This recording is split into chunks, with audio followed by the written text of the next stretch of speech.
আসসালামু আলাইকুম ভাই বোনেরা, কেমন আছেন আপনারা? প্রথমে যে মাছটি দেখলেন সেটা আইড় মাছ, সবাই জানেন। আমি আজকে রান্না করব আমাদের এদেশেরই সাগরের আইড় মাছ, যেটা খুবই সুস্বাদু।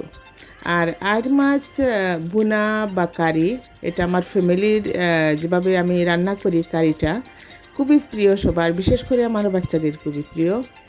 তাই আজকে রান্না করার জন্য আসলে যখন কিনে নেওয়া হয় তখন আইড় মাছটি অনেক বড় ছিল, তাই ওগুলা প্যাকেট করে রেখে দিয়েছিলাম ফ্রিজে। আজকে এক প্যাকেট বের করেছি, রান্না করব।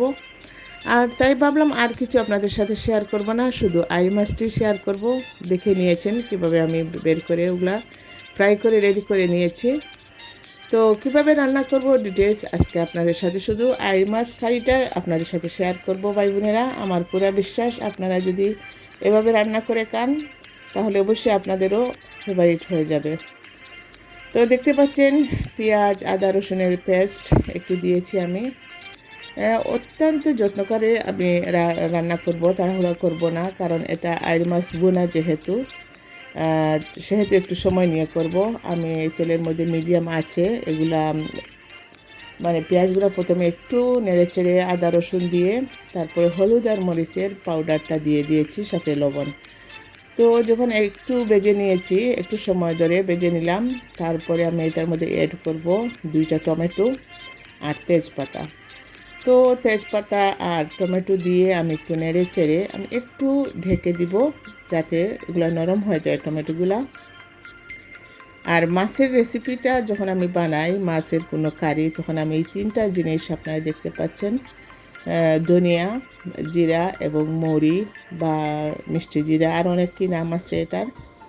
তো যাই হোক, এগুলো আমি দেখাচ্ছি যাতে আপনাদের ভুল না হয়। তিনোটা আমি একটু করে নেড়ে ছেড়ে একটা ফ্রাই প্যানের মধ্যে, তো একটু গরম করে মুড়মুড়ে করে তারপরে এটা আমি একটু মেশিন দিয়ে পাউডার করে নেব। আমি আসলে মাছের কারিতে এই মশলাটাই ব্যবহার করি, আর কিছু ব্যবহার করি না। তো আপনারা দেখে নিয়েছেন আমার এই কারিটার স্পেশাল হচ্ছে এইটাই, এই মশলাটা। তো আমি পুরা অবশ্যই ইয়ে করি নাই, পাউডার করি নাই, একটু মানে দানা দানা রয়ে গেছে, কোনো সমস্যা নাই। এটা যখন মশলার মধ্যে দিয়ে আমি একটু সময় ধরে ভুনে নেব, যেহেতু আমি কারি রান্না করতেছি বা মাছ ভুনা যেটা, তো এটা রান্না করার জন্য আমি একটু সময় নিয়ে রান্না করব। মশলাগুলা বারবার নেড়ে চেড়ে দিব, মানে ভুনে নিব যেটা বলে। তারপর সামান্য পানি দিয়ে আবারও একটু সময় রাখবো। যখন প্রপারলি হয়ে যাবে, বুনাটা ভালো করে হয়ে যাবে, কারণ মাছটা তো অলরেডি একটু ফ্রাই করা, তাই মানে বেশি রান্না করতে হবে না।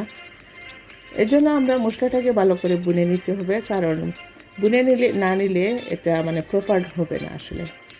তো এর মধ্যে আমি আরেকটু পানি দিয়ে দিয়েছি, কারণ এখন আমি মাছ দিয়ে দিব।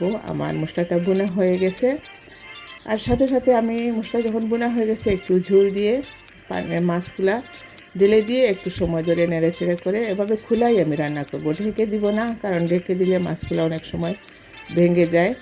তো এভাবে খোলা মশলাগুলো বুনে বুনে রান্না করলে আসলে মাছগুলো খুবই মজাদার হয়। আর এই রান্নাটাও আমার মানে বাচ্চারা সাধারণত মাছগুলো আসলে খেতে চায় না, কিন্তু এভাবে রান্না করলে ওরাও খুবই পছন্দ করে খাবে, কারণ এর মশলাটা খুবই সুস্বাদু। তো ভাই বোনেরা, কেমন লাগলো আমার এই রান্নাটা? অবশ্যই আপনারা এভাবে খেয়ে দেখবেন, কারণ আমি কি ব্যবহার করেছি প্রতিটা জিনিস আপনাদের সাথে শেয়ার করেছি। আমার পুরো বিশ্বাস আপনাদেরও খুবই ভালো লাগবে। আর তাই আজকে আমি আর কিছু শেয়ার না করে আমার ফেভারিট একটা ডিশ আপনাদের সাথে শেয়ার করলাম। আশা করি এই মতো রান্না করে অবশ্যই কমেন্টের মাধ্যমে আপনারা জানাবেন অবশ্যই কেমন লাগলো। আর নতুন ভাই বোন যারা আছেন, যদি আমার সাথে যুক্ত না থাকেন তাহলে অবশ্যই সাবস্ক্রাইব করে আমার চ্যানেলের পাশে দাঁড়াবেন প্লিজ। তো ভাই বোন সবার জন্য অনেক অনেক দোয়া শুভকামনা রইল। আমার জন্য আপনারা দোয়া করবেন। তাহলে আমি আজকের মতো এখানেই বিদায় নিব আপনাদের কাছ থেকে। যে যেখানে আছেন না কেন ভালো থাকবেন, সুস্থ থাকবেন, যার যার করে নিরাপদ থাকবেন, আর আমার জন্য আপনারা দোয়া করবেন। তাহলে ভাই বোনেরা, আজকের মতো আমি এখানেই বিদায় নিলাম। আল্লাহ হাফিজ।